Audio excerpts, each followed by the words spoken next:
Bismillahirrahmanirrahim. Assalamualaikum warahmatullahi wabarakatuh. Selamat sore, Om Swastiastu, Salam Nama Budaya, Salam Kebajikan, dan salam sejahtera untuk kita semua. Yang terhormat, Wakil Dekan 3 Fakultas Pertanian Universitas Mataram.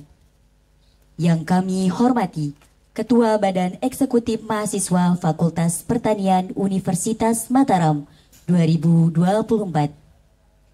Yang kami hormati, Menteri Advokasrat Badan Eksekutif Mahasiswa Fakultas Pertanian Universitas Mataram.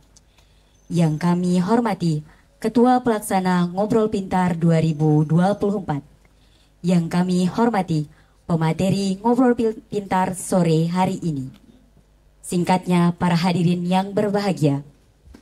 Pertama-tama, marilah kita panjatkan puja dan puji syukur kita kehadirat Allah Subhanahu wa Ta'ala yang telah memberikan kita rahmat dan hidayahnya sehingga kita dapat mengikuti rangkaian acara kita pada sore hari ini.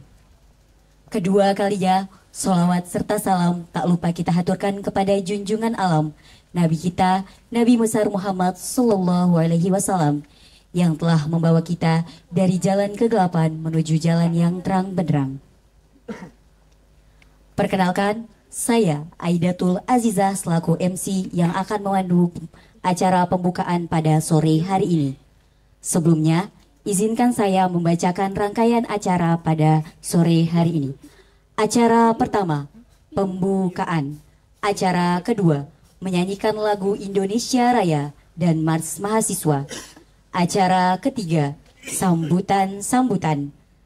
Acara keempat, pembacaan doa. Dan terakhir, penutup. Baiklah, langsung saja kita masuk pada acara pertama, yaitu pembukaan. Untuk membuka acara kita pada sore hari ini, marilah kita buka dengan bersama-sama melafazkan Al-Basmalah. Bismillahirrahmanirrahim. Acara selanjutnya, menyanyikan lagu Indonesia Raya dan Mars Mahasiswa. Hadirin dimohon berdiri.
Pakai Kredivo semuanya bisa. Cicilan hingga 3 bulan, bunga 0%.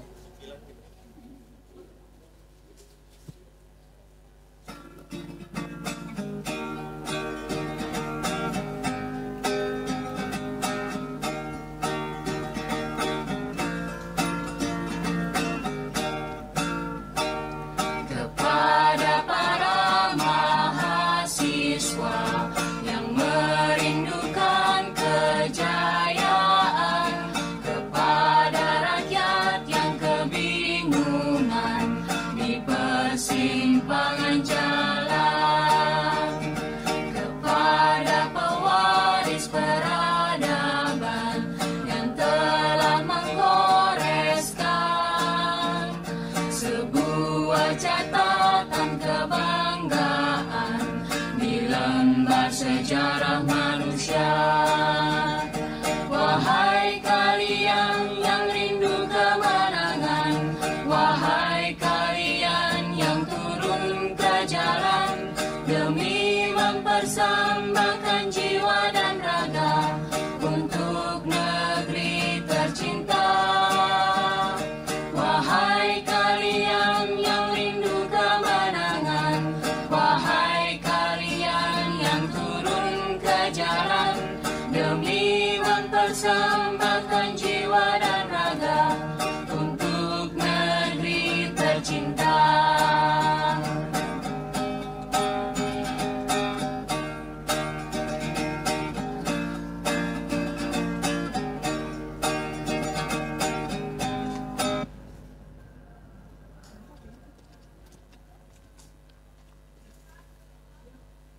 Hadirin disilakan duduk kembali.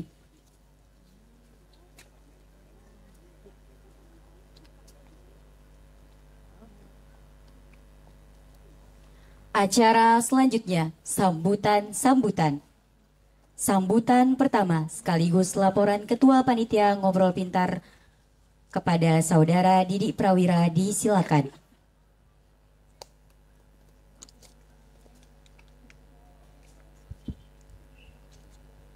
Tes. Baik, Assalamualaikum warahmatullahi wabarakatuh. Selamat siang, salam sejahtera bagi kita semua.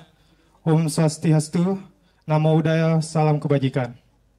Pertama-tama, marilah panjatkan puja dan puji syukur kita kehadirat Allah Subhanahu wa Ta'ala, karena berkat limpahannya lah kita dapat berkumpul pada siang hari ini. Salawat serta salam tak lupa kita haturkan ke junjungan kita Nabi besar Muhammad Sallallahu Alaihi Wasallam, karena berkat beliau yang telah membawa kita dari zaman kegelapan menuju alam yang terang benderang.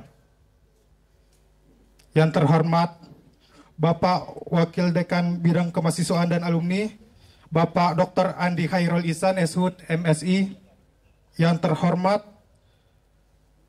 Bapak Profesor Insinyur Komang Damarjaya, MSc, AGR, PhD, selaku pemateri pada siang hari ini. Yang saya hormati Ketua Badan Eksekutif Mahasiswa Fakultas Pertanian Universitas Mataram, Saudara Lalu Wiraharyadi, dan yang saya hormati dan saya banggakan beserta dan perwakilan Ormawa-Ormawa Fakultas Pertanian Universitas Mataram. Saya ucapkan selamat datang kepada para peserta Ngobrol Pintar. Baik, izinkan saya untuk melaporkan agenda kita hari ini. Agenda kita yaitu Ngobrol Pintar, yang disingkat ngopi. Temanya itu peran pemuda dan mahasiswa dalam merekonsiliasikan sektor pertanian. Adapun kegiatan kita laksanakan pada hari Jumat 3 Mei 2024 di Kantin Kehutanan. Adapun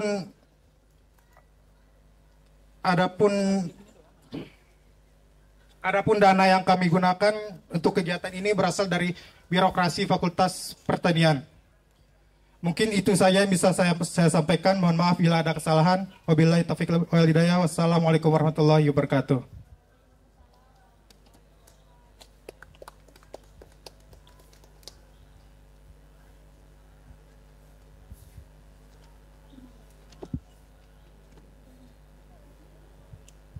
Terima kasih kami sampaikan kepada Ketua Pelaksana atas sambutannya. Sambutan kedua akan disampaikan oleh Ketua Badan Eksekutif Mahasiswa Fakultas Pertanian Universitas Mataram 2024 kepada Saudara Lalu Wiraharyadi disilakan.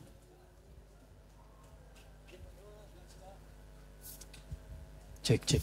Baik, Assalamualaikum warahmatullahi wabarakatuh. Selamat sore teman-teman semua, dan Innal hamdalillah nahmaduhu wa nasta'inuhu wa nastaghfiruh wa na'udzubillahi min syururi anfusina wa min sayyiati a'malina may yahdihillahu fala mudhillalah wa may yudhlil fala hadiyalah. Asyhadu an la ilaha illallah wa asyhadu anna Muhammadar Rasulullah amma ba'du. Yang sama-sama kita hormati Wakil Dekan 3 Fakultas Pertanian Ayahanda Dr. Andi Khairil Ihsan, yang sama-sama kita hormati pemateri kita pada sore hari ini Profesor Insinyur Ikomang Damar Jaya, MSc AGR PhD, dan yang sama-sama kita hormati Ibu Kadis Perdagangan Nusa Tenggara Barat yang mungkin lama ini masih dalam perjalanan dan beliau sudah janji akan datang dan sudah dikonfirmasi mungkin agak telatan sedikit. Dan singkatnya teman-teman semua yang hadir pada pagi hari ini, bersyukur kepada Allah SWT yang sampai saat ini telah memberikan kita berbagai macam nikmatnya sehingga kita dapat berjumpa dan berkumpul di tempat yang insya Allah mulia ini, yang mungkin ini first time diadakan diskusi di sini, yang kita memang inisiasi untuk lebih sering membuka kegiatan-kegiatan diskusi di tempat-tempat terbuka biar sama-sama kita juga bisa berdiskusi secara intensif dan juga membuka ruang-ruang diskusi secara terbuka. Jadi tidak harus kita berdiskusi di dalam ruangan ataupun di aula gedung A dan sebagainya. Jadi mungkin saya rasa lebih efektif kita berdiskusi di tempat terbuka seperti ini. Dan tak lupa pula kita aturkan salawat berindu salam atas baginda Nabi Muhammad SAW. Semoga di akhir kelak kita mendapatkan syafaatnya. Amin ya rabbal alamin. Baik teman-teman semua, untuk memantik semangat kita pada sore hari ini, mungkin 2 kata yang akan terus diserukan oleh mahasiswa untuk menyerukan semangat juangnya sebagai pemilik masa depan, sebagai orang-orang yang akan memimpin di masa depan. Hidup mahasiswa, hidup rakyat Indonesia, hidup perempuan Indonesia, hidup pertanian Indonesia. Baik teman-teman semua, hari ini kita mengangkat tema yaitu peran pemuda dan mahasiswa dalam merekonsilasikan sektor pertanian, yang dimana hari ini kita mengetahui bersama bahwasanya pemuda dan mahasiswa, wabil khusus untuk teman-teman di Fakultas Pertanian, mungkin jarang sekali melihat peluang-peluang bagaimana sektor pertanian ke depan. Mungkin teman-teman tidak ada yang bercita-cita menjadi petani, tapi teman-teman harus sadar bahwa negeri ini membutuhkan regenerasi dalam bidang sektor pertanian, terkhusus dalam para petani milenial yang sangat dibutuhkan untuk meneruskan pertanian yang berkelanjutan seperti itu. Bahwa kita tidak boleh lupa bahwa Indonesia merupakan negara agraris, yang dimana bahkan mayoritas penduduk dan kondisi di Indonesia dipenuhi oleh pertanian seperti itu. Dan mungkin saya rasa di sini kita semua yang mungkin yang di parkiran dan yang ada diskusi ini mungkin tidak sedikit yang orang tuanya adalah seorang petani. Jadi itu yang harus sama-sama kita ingat, bahwasanya negeri ini butuh para regenerasi di bidang pertanian. Mungkin kita tidak bisa terjun langsung ke sawah, tapi mungkin kita punya inovasi untuk membantu para petani, orang tua kita yang di rumah, untuk sama-sama kita sukseskan dan kita lahirkan, kita hadirkan bahwa sektor pertanian bisa berkelanjutan dan bahwa Indonesia negara agraris, dan untuk salah satu tujuan kita untuk mempertahankan kekondusifan pangan yang ada di Indonesia. Itu saya rasa mungkin teman-teman harus memahami dan kita sama-sama sadar bahwa tujuan kita berkuliah di Fakultas Pertanian tak lain dan tak bukan untuk terus mengembangkan sektor pertanian dan terus membuat sektor pertanian menjadi sektor yang mumpuni di negeri ini. Dan kemarin sempat kita berdiskusi dengan Eko Prasetyo, teman-teman kalau mungkin tahu ya, salah satu penulis buku pergerakan, mungkin beliau lagi dari Jogja kalau nggak salah, itu mengatakan bahwa para petani ini bukan sekedar tugasnya di sawah saja. Namun dalam sejarah itu kita bisa melihat bahwa petani juga menggerakkan, para petani juga ikut bergerak dalam proses kemerdekaan Indonesia. Jadi gerakan-gerakan kecil dari petani itu mampu melahirkan gerakan-gerakan besar yang didorong oleh peran mahasiswa tersebut. Jadi jangan salah teman-teman semua, petani itu bukan kerjanya cuma di sawah, tapi petani ini mampu melahirkan orang-orang hebat.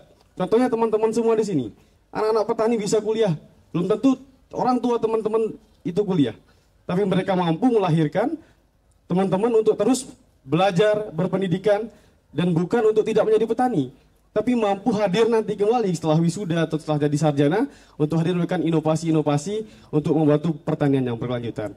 Mungkin itu saja dari saya untuk memantik kegiatan pada sore ini biar kita lebih sama-sama semangat bahwa pentingnya sektor pertanian di Indonesia tersebut. Akhirul kalam, sekian, terima kasih. Assalamualaikum warahmatullahi wabarakatuh. Hidup mahasiswa!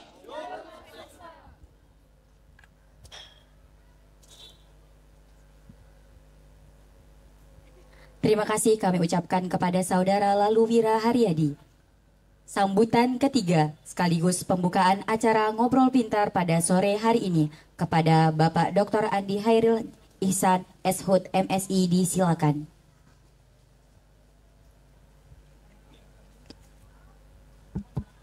Cek. Ya saya kalau Bapak itu tidak pakai tes, pakai cek. Oke. Bismillahirrahmanirrahim. Assalamualaikum warahmatullahi wabarakatuh. Selamat sore, salam sejahtera untuk kita semua. Om Swastiastu, Namo Buddhaya, salam kebajikan, Rahayu. Pertama-tama saya ucapkan terima kasih nih kepada senior saya, Prof. Komang, sudah berkenan hadir di tengah-tengah kita semua, termasuk adik-adik juga, untuk berbagi pengalaman ya, sharing terkait dengan berbagai hal, khususnya dalam konteks bagaimana membangun rekonsiliasi ya pertanian ke depan. Bagaimana kita bisa mengeratkan hubungan antara pertanian dengan pembangunan berkelanjutan dalam konteks ini. Nah, selanjutnya juga nanti kita berharap Ibu Kadis Perdagangan Provinsi Nusa Tenggara Barat bisa ikut bergabung. Dan kita berharap Bu Kadis juga bisa memberikan sharing kepada kita semua terkait dengan apa yang menjadi program, apa yang menjadi tantangan, dan apa yang bisa kita koneksikan antara Fakultas Pertanian, adik-adik mahasiswa khususnya di Ormawa, ya, kemudian juga apa yang bisa kita rekognisikan dalam konteks akademik nanti. Nah, ini penting juga kita coba diskusikan ke depan, dan dalam konteks ini kita berharap ada hubungan kerjasama yang kuat, baik itu fakultas, baik itu mahasiswa dalam konteks ini. Kita berharap nanti ada jembatan hilirisasi yang bisa dibangun dalam proses diskusi. Nanti mudah-mudahan Prof. Komang bisa memberikan arahan juga kepada adik-adik mahasiswa, termasuk juga dengan Bu Kadis. Kira-kira pintu-pintu atau jembatan-jembatan yang mana yang bisa kita bangun, kita koneksikan antara pemerintah provinsi dengan Fakultas Pertanian. Dan Bapak juga berharap adik-adik juga bisa ya untuk mengikuti aktif, kemudian kalau boleh dieksplorasi setinggi-tingginya, sedalam-dalamnya, sehingga ketika nanti ke depan kita sepakat untuk ada tindak lanjut dari proses diskusi ini menjadi ruang pembuka buat kita bersama. Kemudian adik-adik, Bapak senang sekali ya dalam konteks ini pertama kali kita diskusi di outdoor, kayaknya lebih fresh dibandingkan kita di dalam ruangan terus, dan mudah-mudahan yang penting saat ini adalah kalian harus memegang 3 hal. Yang pertama itu tolong dirawat motivasi, kemudian tolong dirawat kekompakannya, kemudian tolong dirawat perencanaannya. Jadi karena kapan kita tidak rawat perencanaan, maka ketika kita tidak mampu merencanakan, otomatis kita sudah berakhir dari dunia ini karena sudah tidak ada yang kita rencanakan kan gitu ya. Padahal proses hidup ini semua melalui tahap awal, yaitu perencanaan. Nah, mudah-mudahan ini bisa jadi ikhtiar yang baik. Dan terus jaga kekompakan kalian, jaga motivasi untuk bisa memastikan agar tadi harapan Pak Ketum, ya Pak Ketua BEM, bahwa pertanian Indonesia ini bisa menjadi motor penggerak pembangunan di masa depan. Ini menjadi kunci sukses pertama kita. Kemudian yang kedua, Bapak ingin berharap, bukan menyampaikan sebuah ketakutan ya, tapi ini sudah jadi ketakutan global, Prof, bahwa diperkirakan 15-20 tahun yang akan datang, di mana ini adalah rejim-rejim kejayaan kalian. Ya mungkin kalau kami, Prof mungkin sudah pensiun kali ya Prof ya. Kemudian saya mungkin sudah di usia di posisi Prof nanti ya. Bahwa ada 3 hal yang menjadi ketakutan besar kita. Yang pertama itu krisis pangan, krisis energi, dan air, krisis air. Ini jadi catatan penting, mudah-mudahan ini bisa jadi semacam otokritik ya buat kita yang ada di kampus, khususnya di Fakultas Pertanian yang related dengan 3 ketakutan besar itu. Mudah-mudahan kita bisa mempersiapkan diri. bangun knowledge kalian, bangun skill kalian, bangun networking kalian untuk bisa memastikan kalian bisa menghadapi tantangan itu ke depan. Itu saja harapan Bapak dan mudah-mudahan diskusi ini jadi pembuka untuk diskusi terus-menerus. Jangan bosan, jangan putus semangat untuk membangun ruang diskusi seperti ini karena ini adalah salah satu ruang di mana kita bisa membangun atmosfer intelektualitas kita di dalam kampus. Itu saja yang bisa Bapak sampaikan. Sekali lagi Bapak ucapkan selamat dengan mengucapkan Bismillahirrahmanirrahim. Acara ngopi, ngobrol pintar, ini keren banget tagline-nya ya, ngobrol pintar. Cuman tadi kita katanya ngopi tapi dikasih air putih sama Pak Ketum. Ngobrol pintar terkait dengan peran pemuda dan mahasiswa dalam rekonsiliasi sektor pertanian, Bapak nyatakan dibuka dengan resmi. Terima kasih. Billahi taufiq wal hidayah. Wassalamualaikum warahmatullahi wabarakatuh.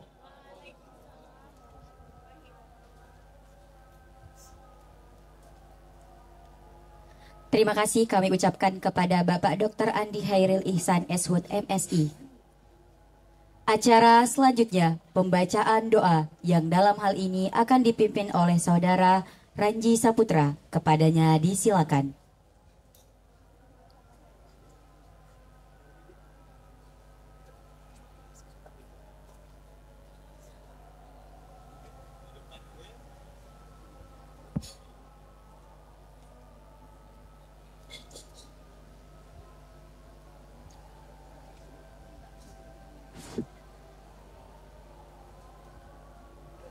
Sebelumnya, mari kita mengangkat tangan dan menundukkan kepala.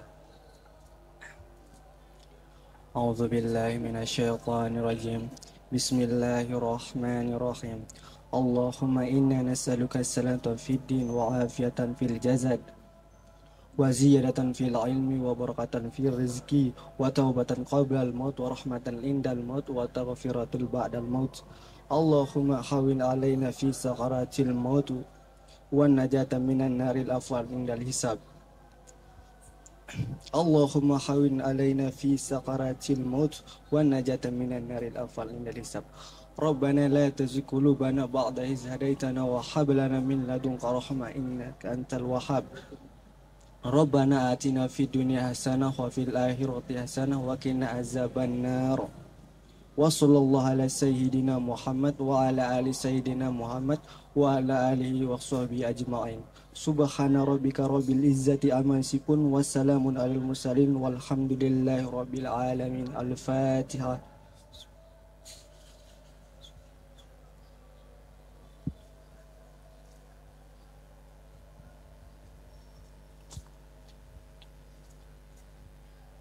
Amin, amin, amin, ya Rabbal Alamin. Terima kasih kami sampaikan kepada Saudara Ranji Saputra. Sampailah kita di acara terakhir, yaitu penutup. Marilah kita tutup acara kita pada sore hari ini dengan sama-sama melafazkan Alhamdulillah. Alhamdulillahirabbil alamin. Saya selaku Master of Ceremony dan segenap panitia yang bertugas mengucapkan terima kasih. Wassalamualaikum warahmatullahi wabarakatuh. Baik, untuk acara selanjutnya saya serahkan kepada moderator untuk memandu acara diskusi pada sore hari ini. Kepadanya disilakan.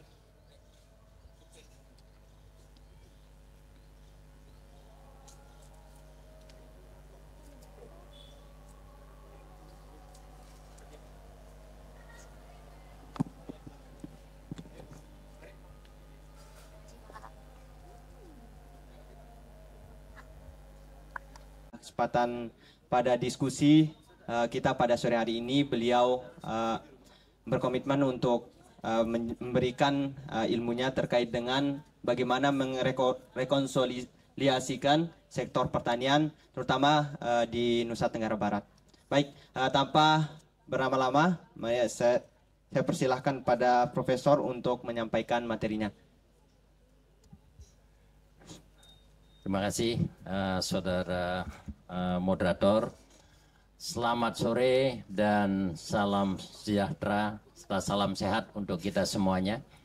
Yang sama-sama kita hormati saudara Ketua BEM beserta seluruh jajarannya, adik-adik peserta ngobrol pintar yang saya banggakan semuanya. Terima kasih sudah mengundang saya untuk berdiskusi, untuk ngobrol bersama Anda pada sore hari ini, karena memang saya ingin berbagi dengan Anda semua tentang tantangan yang dihadapi oleh para milenial ini. Tadi Pak WD3 mengawali dengan istilah tujuan pertanian berkelanjutan, tujuan-tujuan pertanian berkelanjutan atau Sustainable Development Goals yang semestinya harus kita sudah capai dalam kurun waktu kurang lebih 6 tahun. Karena tahun 2030 kita sudah harus mencapai itu. Yang perlu kita garis bawahi adalah kira-kira tujuan mana yang bisa kita capai sesuai dengan bidang kita di sektor pertanian. Jadi mungkin yang paling dekat adalah tujuan kedua, yaitu bahwa harus tidak ada kekurangan gizi, malnutrisi pada tahun 2030. Mohon maaf ini Bu Kadis datang, saya hentikan sebentar.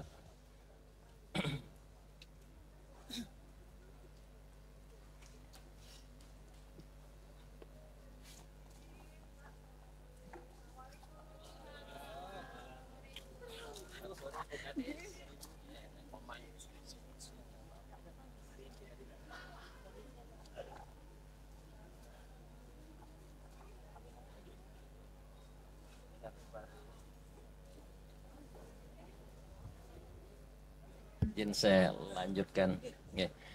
Jadi tujuan-tujuan pembangunan berkelanjutan yang harus kita capai dalam kurun waktu 6 tahun ke depan 2030 yang sangat berhubungan dengan kita adalah yang pertama, kita harus terbebas dari kekurangan gizi, malnutrisi. Ya. Kemudian yang berhubungan dengan yang lain adalah bagaimana kita mengelola daratan, terestrial, bagaimana mengelola laut, bagaimana kita menghadapi perubahan iklim. Tadi Pak WD3 juga menyampaikan bahwa akan ada krisis energi, krisis air. Nah itu semua dicakup dalam tujuan-tujuan pertanian berkelanjutan. Tapi saya ingin menyampaikan hal seperti ini. Bahwa sejak adanya revolusi industri, revolusi hijau pada tahun 60-an, sektor pertanian telah maju pesat. Ya, terjadi industrialisasi yang luar biasa, pertanian industri berkembang pesat sehingga mampu memenuhi kebutuhan pangan penduduk yang jumlahnya meningkat dengan drastis sejak berakhirnya Perang Dunia Kedua. Jadi tahun 60-an itu dunia sudah aman, dampaknya apa? Terjadi ledakan penduduk. Nah, terjadinya ledakan penduduk ini mengharuskan kita untuk bisa memproduksi bahan pangan yang lebih banyak. Nah, inilah kemudian yang menjadi faktor pemicu terjadinya industrialisasi di sektor pertanian.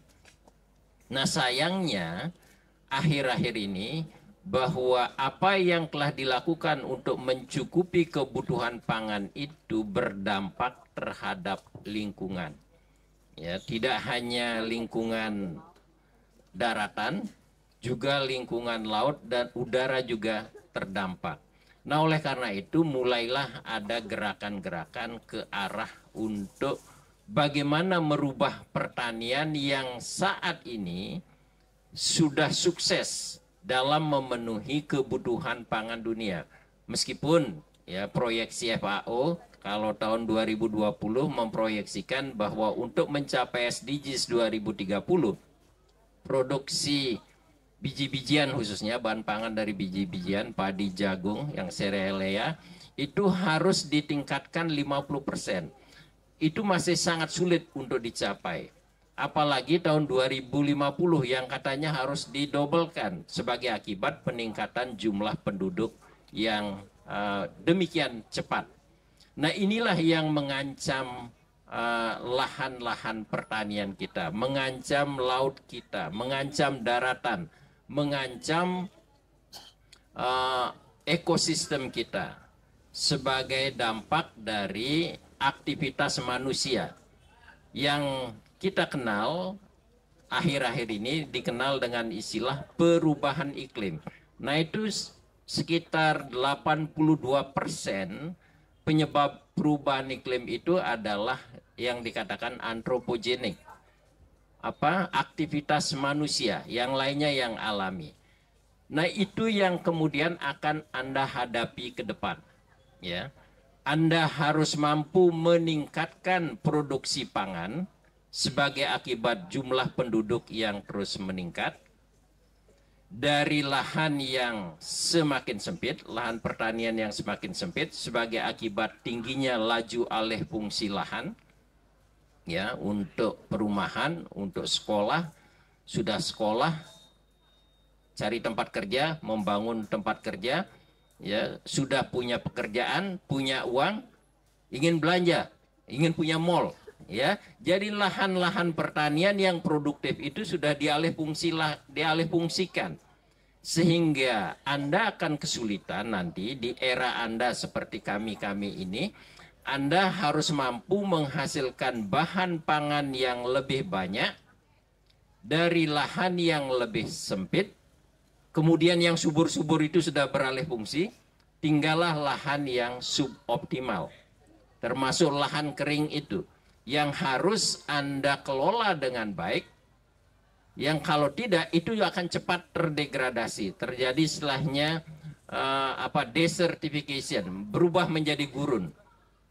Belum lagi dampak dari perubahan iklim, suhu yang semakin tinggi, air yang semakin sulit, curah hujan yang semakin tidak menentu.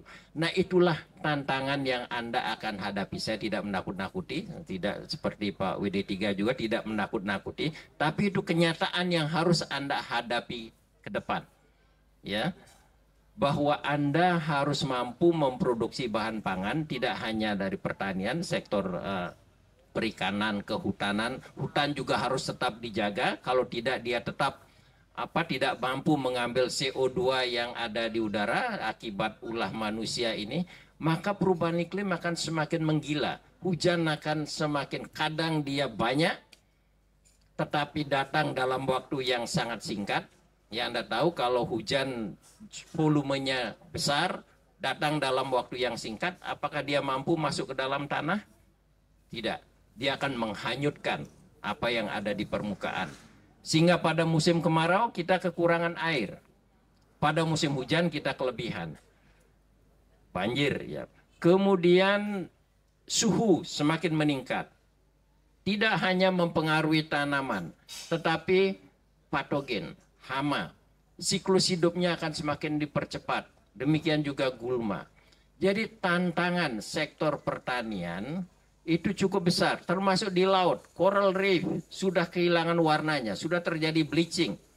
Ya, tidak lagi menarik untuk menyelam, melihat coral reef yang indah hampir sudah tidak ada.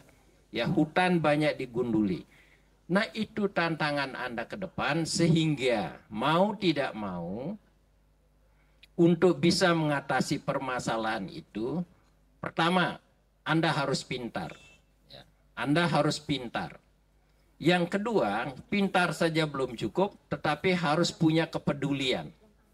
Ya, harus peduli bahwa kalau Anda sudah paham itu akan terjadi, maka berbuatlah sesuatu. Sekecil apapun Anda memulai, itu tidak masalah, karena suatu saat akan menjadi semakin besar. Anda mulai aware bahwa persoalan Anda ke depan itu luar biasa peliknya.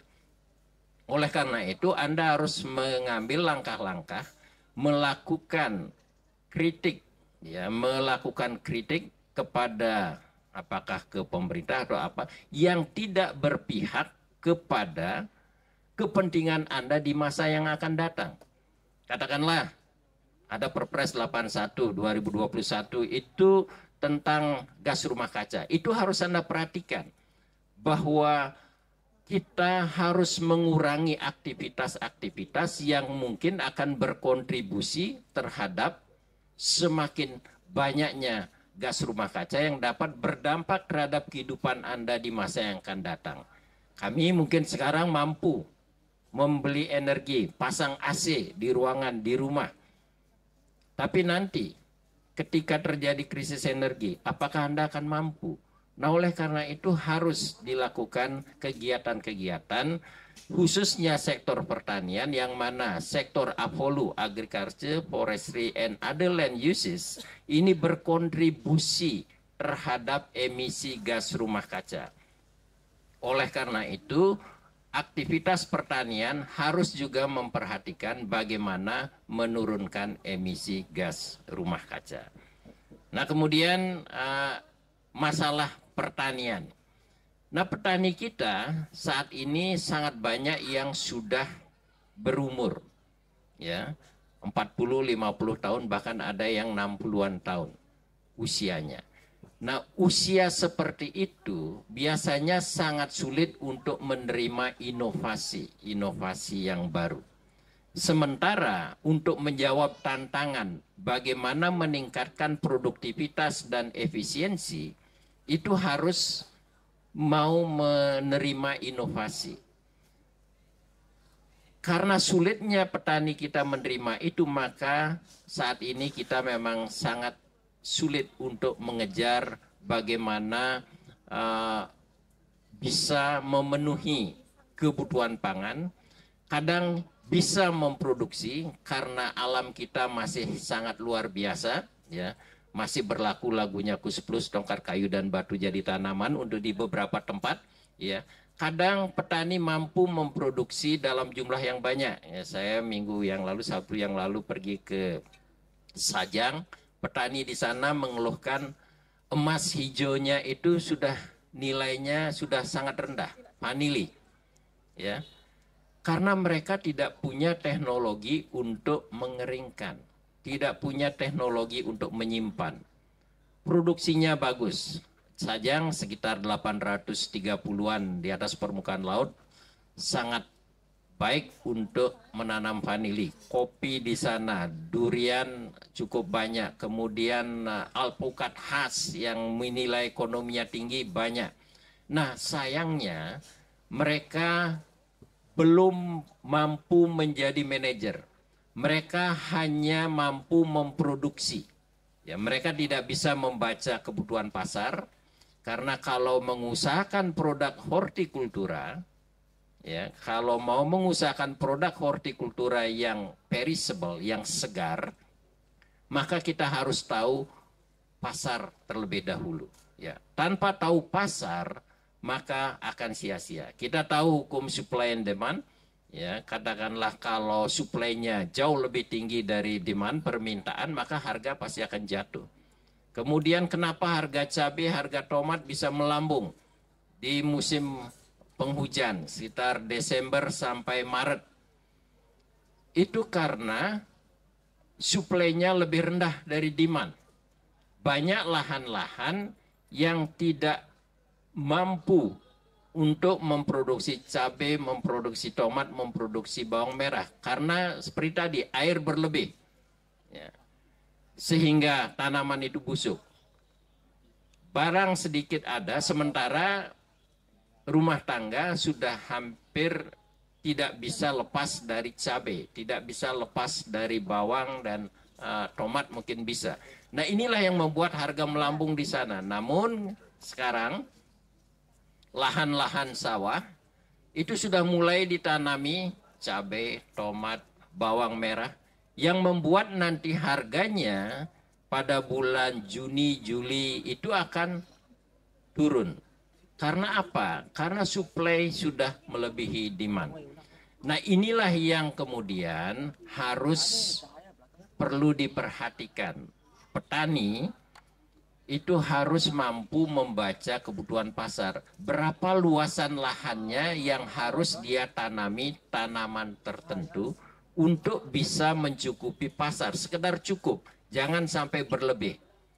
Nah, kalau berlebih itu harganya pasti anjlok. Nah, kemudian baru ini selada sangat langka, bahkan harganya sampai di atas 200.000 per kilogram.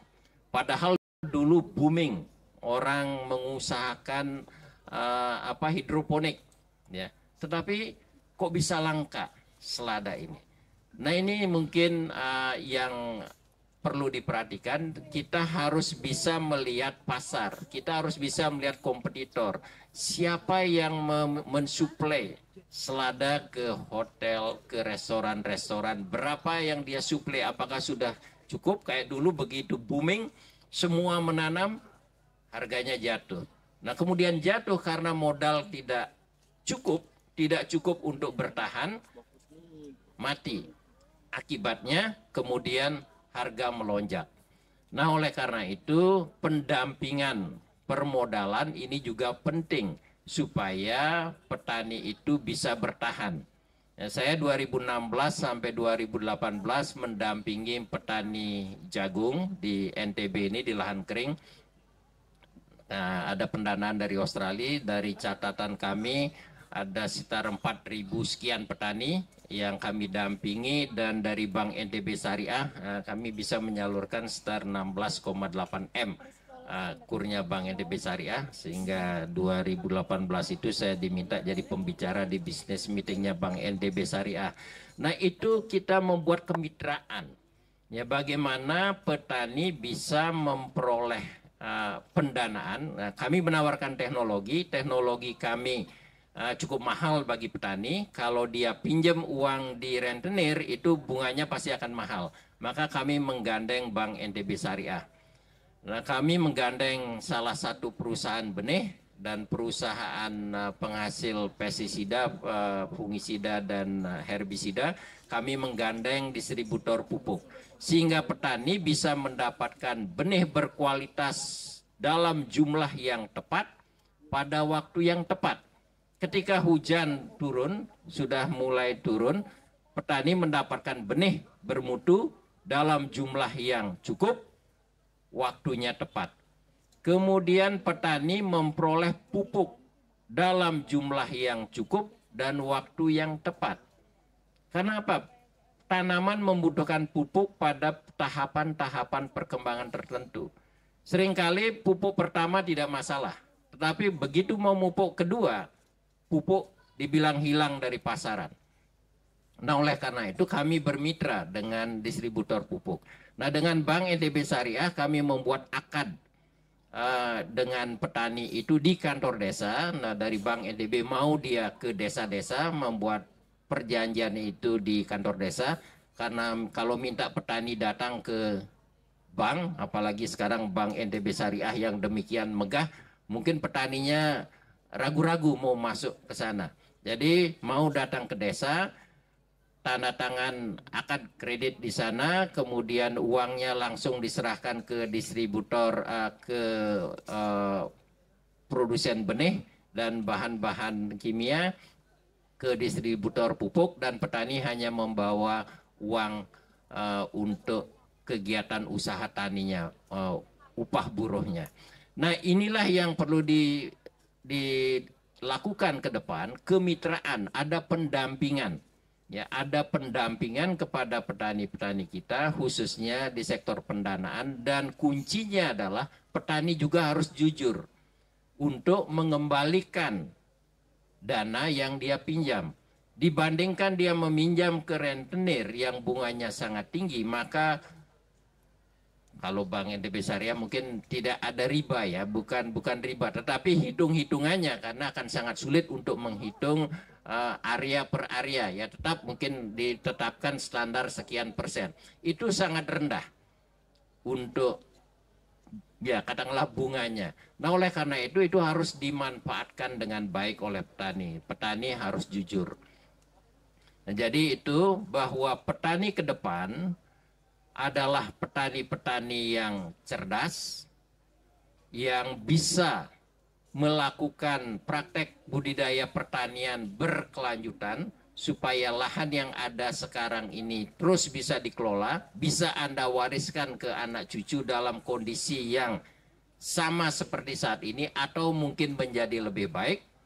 Kemudian harus ada pendampingan terhadap petani, karena banyak petani kita yang masih sangat sulit untuk mengadopsi inovasi. Kemudian ada pendampingan permodalan, dan selanjutnya ada yang membantu untuk hilirisasi dari produk-produk mereka. Jadi peran dari nanti Ibu Kadis Perdagangan ini sangat penting, bagaimana mencarikan jalur-jalur pemasaran dari produk-produk kita. Kita punya bawang putih, punya alpukat khas sekarang, punya vanili, punya kopi yang banyak, jagung banyak sekali. Nah ini mungkin perlu dibantu sehingga petani kita ke depan bisa lebih sejahtera, dan itu akan membuat adik-adik kita yang muda ini juga semangat untuk bertani. Saya kira itu untuk memantik nanti pertanyaan-pertanyaan dari Anda. Terima kasih. Baik, terima kasih atas pemberian materi oleh Profesor Insinyur Ikomang Damarjaya MSc AGR PhD yang Masya Allah sangat luar biasa sekali terkait dengan bagaimana permasalahan beserta dengan solusi-solusi di sektor pertanian. Baik, untuk mempersingkat waktu kembali kita lanjutkan, mungkin untuk sesi tanya jawab nanti sekalian saja ya. Kita lanjutkan untuk pemateri selanjutnya, ini dari Kepala Dinas Perdagangan Nusa Tenggara Barat, Baik Nelly Yuniarti AV, MSI. Ibunda, mohon izin untuk memberikan materi. Terima kasih. Bismillahirrahmanirrahim. Assalamualaikum warahmatullahi wabarakatuh. Om Swastiastu. Selamat sore, salam sejahtera, salam sehat untuk kita semua. Ini kehadiran saya yang pertama, niki Pak Prof di Fakultas niki, karena sebelumnya lebih sering di ekonomi kayaknya ini perdagangan ini. Jadi tumben ini perdagangan diundang di pertanian. Terima kasih, selalu ada yang pertama ya, adik-adik sekalian ya. Tak kenal maka tak sayang. Iya enggak? Kalau kata sayang biasanya perempuan senyum. Wah, izin memperkenalkan diri. Nama mungkin sudah disebut. Saya lebih senang bercerita tentang riwayat pekerjaan. Jadi sebelum saya di provinsi, saya bertugas di Kabupaten Bima. Di pemerintahan desa, kemudian baru masuk ke provinsi. Dan sekarang saya sebelumnya menangani kepegawaian 8 tahun, kemudian di politik KPU 8 tahun, dan baru 3 tahun terakhir di perdagangan ya. Apa sih kaitannya pertanian dengan perdagangan? Ini pertanian ini memang lagi kalau kami bilangnya mutiaranya atau utamanya Indonesia itu pertanian ya Pak Prof ya. Karena tadi malam kami di Pendopo bersama Pak Menteri Pertanian. Sekarang pertanian itu saking pentingnya adik-adik itu sampai dihandle oleh jenderal-jenderal berbintang. Kalau tidak percaya bisa dicek tuh di Kementan itu. Saya juga bingung itu petinggi-petingginya jenderal semua. Kenapa ya? Apa karena kita tidak mau lagi bermain di lumpur? Seperti kata Pak Prof tadi ya, kata kunci adalah di kalimat terakhir beliau, bagaimana kita membangkitkan semangat bertani. Karena berapa sih adik-adik alumni pertanian yang terjun langsung ke sawah, yang bertani? Berapa persen Pak Prof? Ya.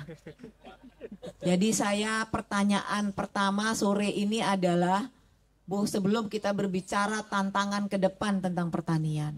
Tantangan di depan mata adalah, sudah ketemu judul proposal belum? Sudah ketemu judul skripsi belum? Apalagi saya bertanya berikutnya, mau buat apa? Saya nggak mau nanya lagi mau jadi apa. Sekarang pertanyaan ke mahasiswa itu adalah mau buat apa setelah tamat? Mau nunggu ijazah di tangan dulu atau mau langsung bergerak sekarang? Karena bertani tidak perlu ijazah kata Pak Prof. Ternyata bertani itu adalah bisnis. Bertani itu adalah pekerjaan yang sangat menjanjikan. Kalau adik-adik sudah dapat ilmunya dari Pak Prof, ada analisa bisnis ya Pak Prof ya. Kenapa saya kok sedikit tahu Pak Prof G? Karena ternyata kalau saya di demo tentang harga, ini biasanya kalau harga komoditi turun biasanya di kantor rame Pak Prof. Bawang turun Bu Kadis, kok telurnya mahal, kok jagung ambruk. Nah, tapi kalau giliran harganya bagus, biasanya saya nggak dilihat. Ditengok pun nggak tuh Dinas Perdagangan. Tapi kalau harganya lagi hancur, baru kami dicari. Kenapa nih Bu Kadis? Loh, kemarin pas naik kenapa ya? Nah, kita balik. Karena ternyata tantangan-tantangan kenapa harga, kenapa komoditinya seperti itu.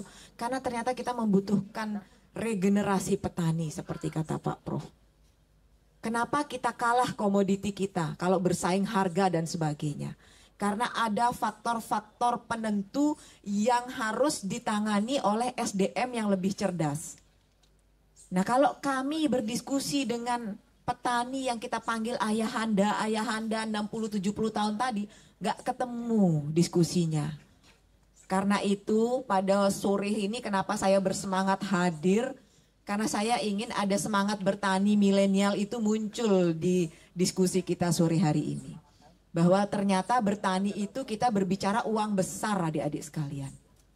Dengan 1 hektar kita tanam cabai, hasilnya berapa? Dengan sekian hektar kita nanam kopi, hasilnya berapa? Daripada petantang-petenteng bawa map keliling cari lapangan pekerjaan. Kenapa tidak kita garap lahan kita sendiri? Ya Pak ya? Masih ragu. Nah ini kalau Fakultas Pertanian masih ragu, saya bingung ini Pak Prof. Kenapa saya berbicara pertanian? Karena potensi Nusa Tenggara Barat itu yang kita ekspor ke Amerika itu adalah vanili organik NTB. Terbaik se-Indonesia. Kenapa kita berbicara beras? Karena kita penentu nasional suplai beras di Indonesia. Kita menanggung 9 provinsi beras yang dihasilkan Nusa Tenggara Barat.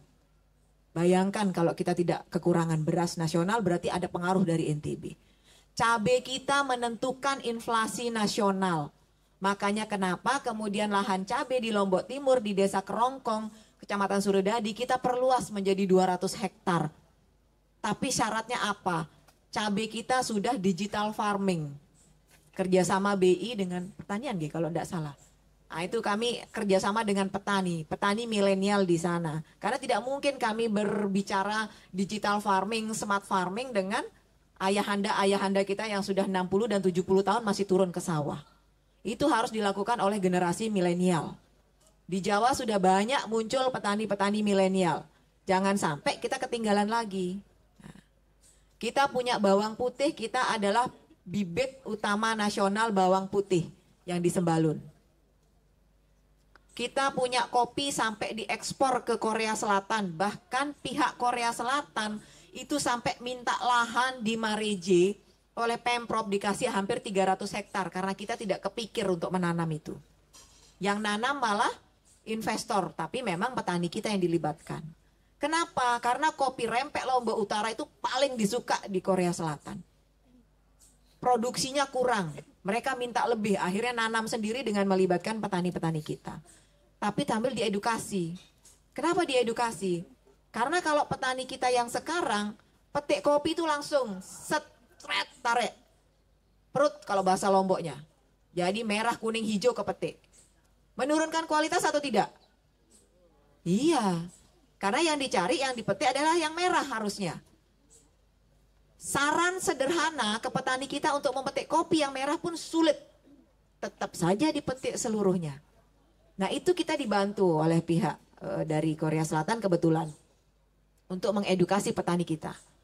Padahal kalau kita berpikir, bayangkan kalau adik-adik sendiri yang menanam kopi itu. Bayangkan kalau adik-adik sendiri yang menanam cabai. Berapa sih HPP cabai? Nanti Pak Prof bisa lihat. Sementara harga cabai hari ini menyentuh angka 40.000. Saya yakin HPP cabai tidak sampai 15.000 Pak Prof.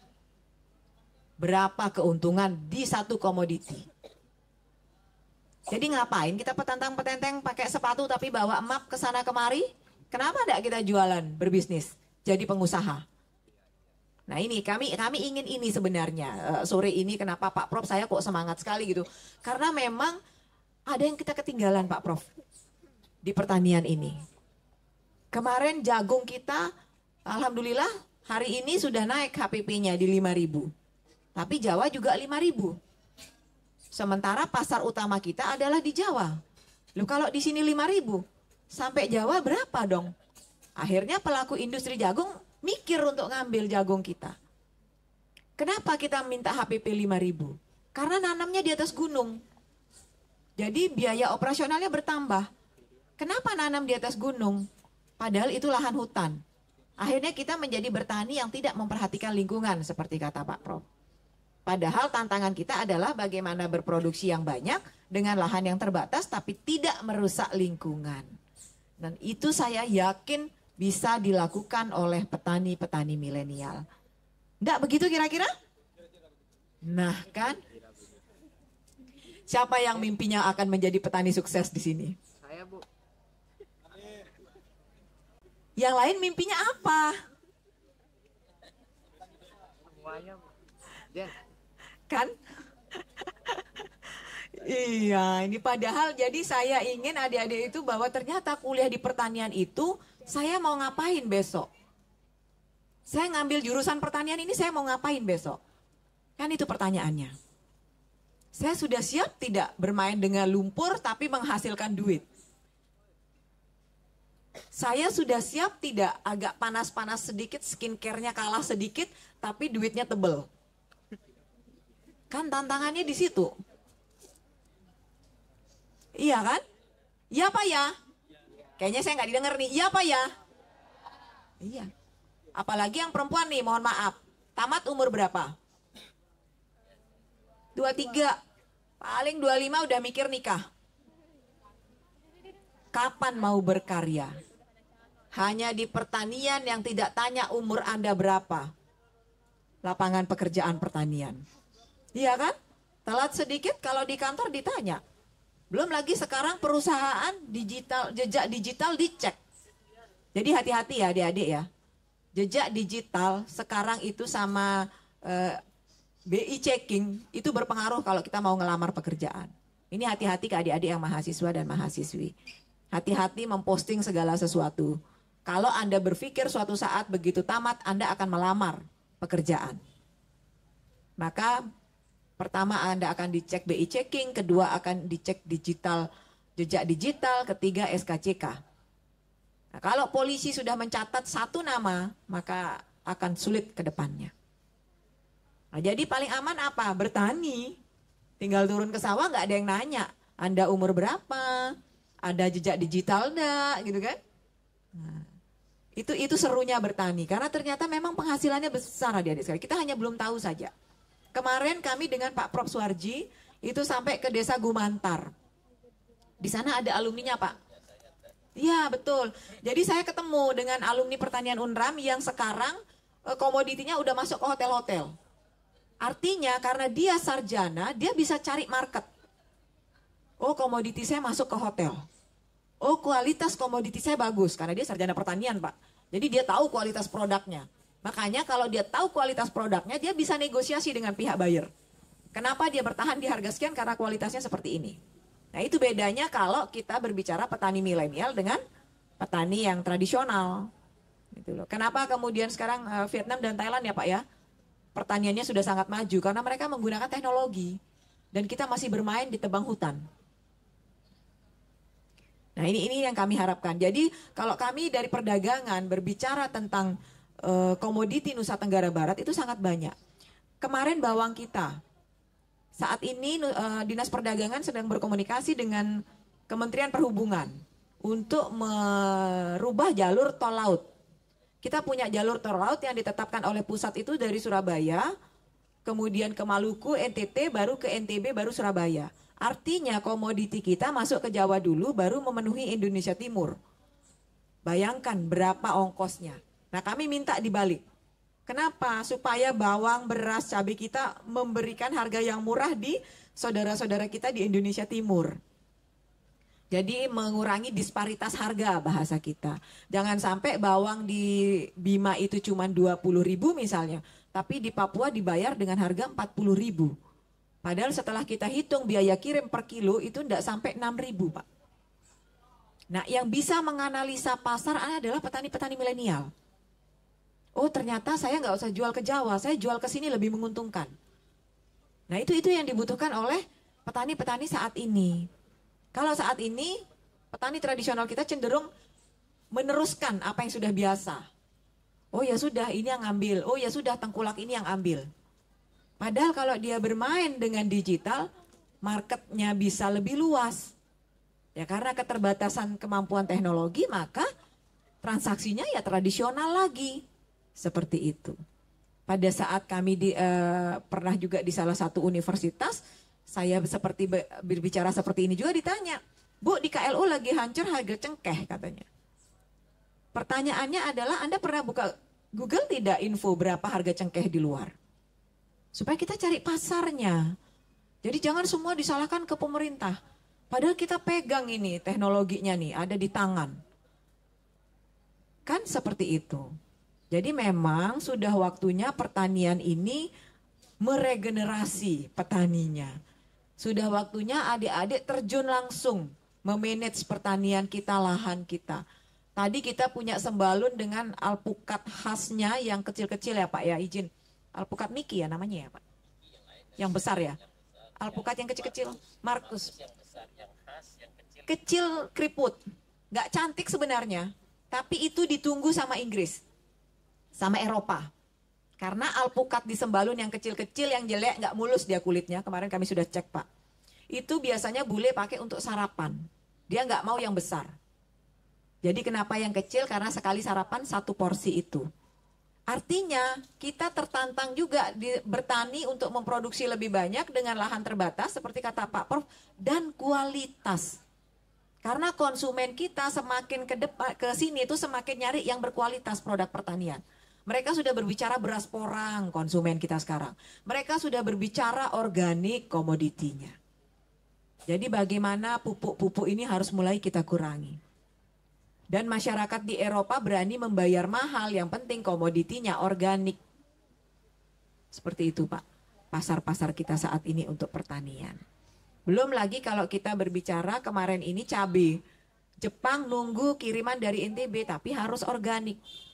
Kami lapor cerita produksi cabai, ternyata untuk mengirim ke Jepang, cabai ini harus dicuci Pak di IPB katanya. Loh, kenapa harus di IPB? Ternyata ada cuci ozon ya namanya ya Pak ya. Lah seperti itulah. Nah itulah ribetnya pertanian ini adik-adik sekalian. Adik-adik mungkin ilmunya udah kepegang, kalau saya taunya berdagang ini Pak Prof.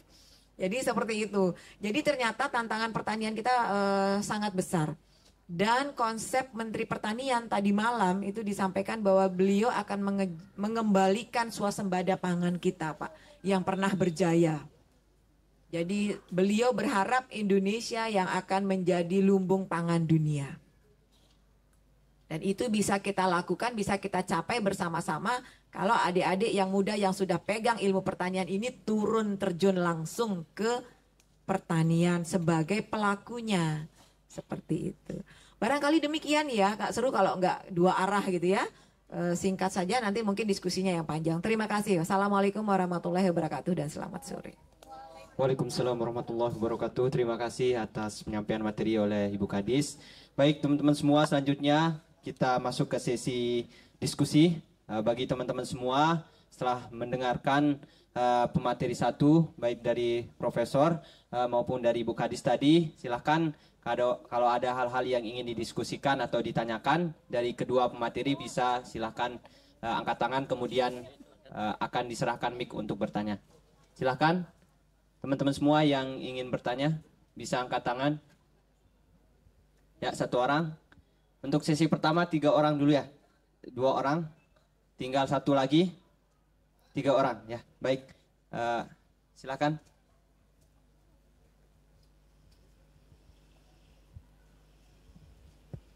Tes. Baik. Bismillahirrahmanirrahim. Assalamualaikum warahmatullahi wabarakatuh.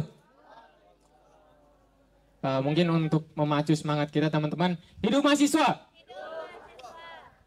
Sebelumnya perkenalkan, nama saya Dika dari program studi agroekoteknologi. Mungkin saya ingin lebih spesifiknya bertanya kepada Prof. Komang. Tadi juga Bu Kadis membahas masalah terakhir ya, tentang bagaimana pertanian organik itu benar-benar kita budayakan sekarang ini dan menjadi fokus perhatian kita saat ini. Dan juga permasalahannya itu adalah bagaimana kita mendapatkan pertanian yang benar-benar organik. Sebagaimana yang disebutkan oleh Prof. Komang, bagaimana pertanian berkelanjutan itu benar-benar akan kita gapai dalam 6 tahun ke depan ataupun dalam tahun mungkin 2030 tadi yang disebutkan. Akan tapi saya sendiri merasa punya keresahan terkait dengan apakah kita mampu dalam menerapkan pertanian berkelanjutan ataupun pertanian organik tersebut. Karena mungkin saya berangkat dari diri pribadi masuk fakultas pertanian karena ingin menggapai yang namanya pertanian organik tersebut. Dulu Prof, saya menemukan sebuah solusi yaitu dengan hidroponik, dan orang sudah marak membahas selama COVID mungkin sudah marak sekali dibahas masalah hidroponik. Akan tetapi setelah saya searching lebih lanjut, bahwasannya hidroponik pun adalah bukan sebuah solusi yang benar-benar konkret, Ayanda. Karena dia toh menggunakan bahan-bahan kimia di dalamnya. Dan dalam hal itu dibahas masalah AB mix dan sebagainya. Materi, saya Soman Al-Farizi dari program studi agribisnis pertanian. Jadi sebenarnya saya mau bertanya sih, mungkin di sini ada Ibu Kadis Perdagangan, kan maklum kita anak agribisnis bergelutnya di bidang ekonomi perdagangan seperti itu ya. Nah, sejauh yang saya cari tahu seperti itu Ibu, bahwasanya di Indonesia itu ada 6 permasalahan yang menahun seperti itu, yang tetap ada seperti itu. Istilahnya ada minat petani muda yang turun, terus ada juga sektor dari niaga yang menyulitkan petani seperti itu Ibu. Nah, ini yang menarik tadi yang Ibu sampaikan bahwasanya siklus untuk perdagangan Indonesia itu muter ya. Sampai ke Indonesia Timur itu nggak mencapai gitu istilahnya gitu. Nah, ini yang saya tertarik seperti itu Ibu. Kemarin saya ke Sembalun Ibu. Sebelumnya izin Prof. Komang, Ibu Kadis. Perkenalkan, nama saya Rangga Hidayat Muhtar. Saya dari program studi Ilmu Kelautan Fakultas Pertanian. Kami masuk ke Fakultas Pertanian kebetulan. Jadi pertanyaan saya simpel ya, Ibu Kadis dan juga Profesor. Menurut Profesor dan juga Ibu Kadis, bagaimana cara meningkatkan minat bagi para kaum muda ini untuk melihat bahwa petani ini adalah pekerjaan yang bisa dibilang cukup seksi gitu. Karena dari segi penghasilan, dari segi kesejahteraannya masih cukup lagi, bisa dibilang untuk beberapa momen kadang lebih gitu. Dan sedikit bercerita Ibu Kadis dan Prof, saya pernah diberitahu oleh ayah saya yang kebetulan juga petani, kalau sebenarnya penghambat kita atau penghambat minat dari petani-petani muda ini adalah susahnya pupuk subsidi gitu. Ini ya bagaimana caranya? Ini mungkin akan disampaikan oleh Profesor. Silahkan.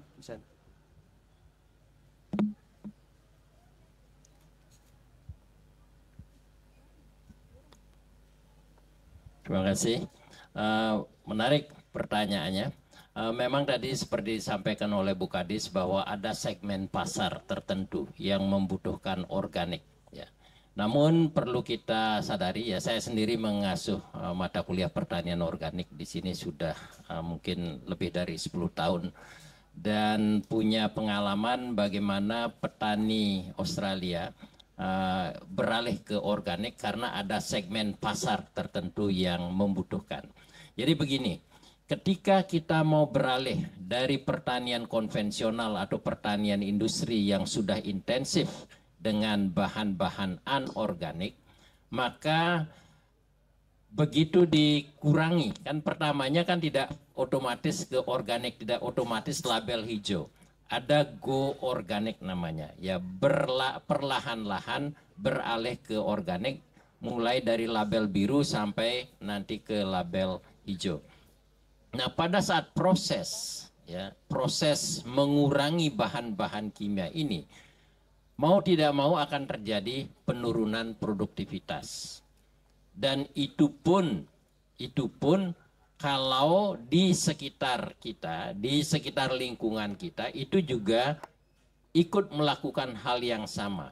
Tetapi kalau tidak, maka akan sulit, apalagi kalau kita mengandalkan air pengairan yang bersumber dari hulu, yang di hulunya pertanian itu tidak organik, maka akan sangat sulit untuk mendapatkan sertifikat organik. Demikian juga kalau di sekitar kita belum menerapkan pertanian organik, pengelolaan hama dan penyakitnya juga akan sulit. Nah, jadi membutuhkan waktu dan komitmen yang cukup besar untuk bisa memproduksi organik yang benar-benar nanti bersertifikat hijau. Nah, kenapa ya, kalau menurut pandangan saya, kenapa pemerintah belum begitu intensif memberikan bimbingan ke petani organik ini? Karena memang segmen pasarnya itu adalah segmen pasar tertentu, orang-orang yang punya duit. Sementara kita di sini banyak membutuhkan pangan untuk mencukupi kebutuhan pangan penduduk yang besar itu. Nah, bagaimana prosesnya untuk beralih? Nah, itu tadi saya sampaikan bahwa kita harus ada suatu kawasan yang kita jadikan organik, yang kita usahakan kalau sumber airnya tidak sendiri, tidak air tanah sendiri, kalau dia bersumber dari tempat lain, nah itu kita ajak bekerja sama yang di hulu, agar air pengairan yang digunakan itu tidak membawa bahan-bahan kimia yang nanti bisa menghambat sertifikasi organiknya. Kalau di Australia, petani yang mau konversi ke organik, itu selama 7 tahun dia disubsidi oleh pemerintahnya. Nah, jadi produktivitas menurun, maka dia akan diberikan subsidi harga. Ya, harganya akan dibuat menjadi tinggi, harga produk organik ini. Karena memang yang membutuhkan adalah orang-orang tertentu, orang-orang yang memiliki uang. Ya, kalau orang yang tidak cukup punya uang, sekarang kita katakanlah ada kangkung, ya mau membeli kangkung. Ada yang mengatakan, oh ini produk saya organik. 1 ikat saya jual 25.000 karena organik. Sementara Anda pergi ke pasar Kebonrue, 1 ikat Rp5.000. Pasti orang kebanyakan akan memilih yang 5.000. Tetapi bagi yang punya duit, yang punya aware, punya kesadaran bahwa itu penting untuk kesehatan tubuhnya, maka dia akan memilih yang organik. Nah, oleh karena itu, karena produktivitasnya menurun, maka petani yang tidak cukup modal, maka dia tidak akan mampu untuk bertahan sampai ke memperoleh sertifikat yang organik, yang hijau itu. Karena baru akan kembali produktivitas lahan, kesehatan tanah itu baru akan kembali, ya sekitar 5-7 tahun. Jadi kita harus menyehatkan tanah. Sama dengan kita, bagaimana caranya supaya kita tahan terhadap pilek, batuk, yang menjadi penyakit-penyakit umum. Ya, sebentar lagi udara akan dingin, ya. Matahari sudah jauh ke utara, angin dari selatan akan berembus ke kita. Bulan Juni nanti akan datang udara dingin pagi-pagi. Banyak yang akan pilek, banyak yang akan batuk. Tetapi ada yang bisa bertahan. Karena apa? Karena mempunyai kekebalan, punya sehat dia. Nah, ini tanah untuk bisa tidak membutuhkan bahan-bahan kimia, maka dia harus disehatkan. Dia harus sehat. Bagaimana tanah yang sehat itu harus kaya bahan organik. Ya, harus kaya bahan organik. Bahan organik itu akan dijadikan makanan oleh mikroba. Ya, ada jamur, ada bakteri yang membantu mengurai, melakukan siklus nutrisi itu harus bisa hidup di sana. Ada cacing tanah. Kalau Anda menggali tanah, mencangkul beberapa kali tidak menemukan cacing tanah, jangan berharap Anda bisa melakukan pertanian organik di sana. Ya, karena kalau tanahnya banyak ada cacing, itu artinya tanahnya subur, tanahnya sehat. Di sanalah tempat untuk memulai pertanian organik. Dan kemudian kita kendalikan lingkungannya. Jangan sampai kemudian kita sudah membuat tanah sehat, kemudian air pengairannya ternyata membawa bahan-bahan anorganik. Ketika mau sertifikasi, dicek lahannya, dicek airnya, oh ternyata mengandung bahan kimia. Akhirnya tidak bisa mendapatkan sertifikat organik. Jadi membutuhkan waktu yang lama untuk bisa mengembalikan produktivitas pertanian konvensional menjadi sama dengan produksi pertanian organik. Nah, kalau di Australia karena negaranya kaya, maka negaranya mampu memberikan subsidi ke petani yang mau organik karena dia melihat pasar cukup besar di Eropa. Kalau untuk kita, pemerintah masih sibuk untuk memenuhi kebutuhan pangan penduduk yang besar. Nah, bagi yang mau organik itu kebanyakan dia harus fight sendiri karena dia melihat ada potensi pasar di sana. Kira-kira begitu, Dek Dika? Ya. Kemudian mungkin saya lanjutkan dulu ya Bu Kadis ya. Ya. Sedikit ya menyinggung adik Salman Al-Farisi.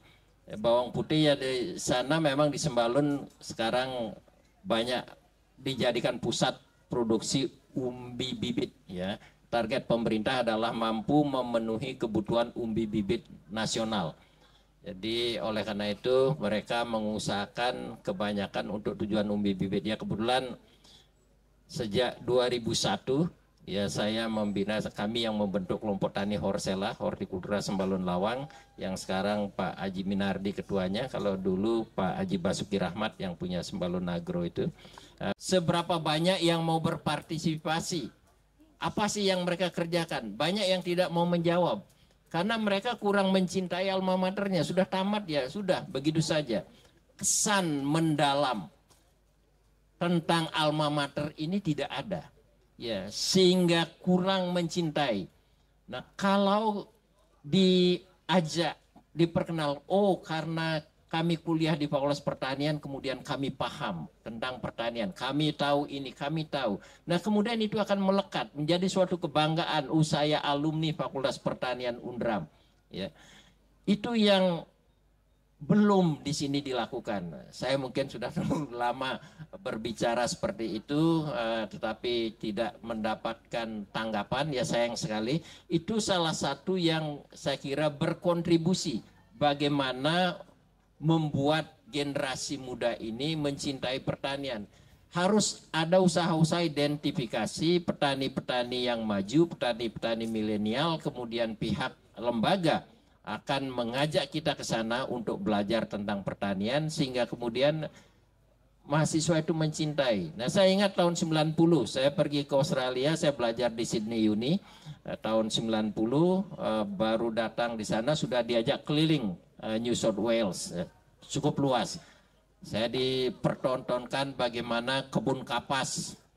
Di sana sudah menggunakan irigasi tetes. Tahun 90 itu sudah irigasi tetes sejauh mata memandang. Kemudian sejak mengamati irigasi tetes yang otomatis airnya mengalir, diminta kita masuk ke gedung. Mau ada apa ini? Oh ternyata menyemprot pakai pesawat. Kalau sekarang mungkin pakai drone. Ya. Kemudian pergi ke kebun apel. Sejauh mata memandang ada paranet, ada shading net di sana. Saya kira ada kelelawar ya, bukan kelelawar masalahnya. Intensitas cahaya terlalu tinggi yang akan membuat kulit apel itu greasy, agak kasar, ya kurang kilap dia. Seperti kalau kita kurang SPF-nya kurang tinggi, itu tidak glowing dia. Oleh karena itu harus diisi paranet. Nah dengan demikian kita mulai mengenal pertanian. Oh ternyata mengusahakan ini jauh menguntungkan dibandingkan mengusahakan ini. Jadi harus ada usaha. Terima kasih Pak Prof. Izin menambahkan barangkali ya urun rembuk. Memang betul Pak Prof ya kalau organik ini saya jadi diskusi sedikit dengan Pak Prof ini. Kasus ini mungkin saya dari praktisinya mungkin ini Pak Prof karena kami di kebijakan. Untuk bawang di Bima, itu unsur haranya sudah terlalu tinggi katanya Pak Prof ya? Iya. Nah ini, karena kita masih melakukan pertanian tradisional, yang seharusnya menurut teori pertanian itu pupuknya 2 kali, petani-petani kita pakai 3-4 kali untuk meningkatkan produksi, padahal itu berpengaruh negatif di kualitas, bukan kuantitas. Nah resiko-resiko ini tidak dipikirkan mungkin ya, sehingga kemarin soalnya kami sempat ketegur Pak untuk kasus pestisida, angka pestisida di bawang di Bima. Iya betul. Ini ya, makanya untuk organik kemarin kami memenuhi kuota, ini salah satu contoh kasus. Kami memenuhi permintaan Amerika, Pak Muhir itu 21 ton vanili organik. Karena itu yang bersangkutan melebarkan penanamannya sampai ke Lombok Utara. Kalau Lombok Barat belum ada lahan yang clear. Jadi bukan sekedar tanam, ternyata unsur haranya dicek dulu. Jadi kalau tanahnya sudah kadung terkontaminasi, nah kemungkinan dia masih menuju green, menuju organik. Tidak bisa langsung organik. Nah tapi kalau beberapa lahan di Lombok Utara katanya masih clear Pak. Makanya akhirnya vanili organik kita untuk di Lombok Utara bisa masuk selain di Lombok Timur. Kemudian terkait Pak, tadi Dek Salman ya, disparitas harga antara petani dan pasar. Itulah kenapa kami berharap di petani milenial. Harga jagung di petani 4.200 per kilo, kadar air 15%, itu di pasar 10.000. Kenapa bisa? Banyak yang bermain di antaranya. Siapa?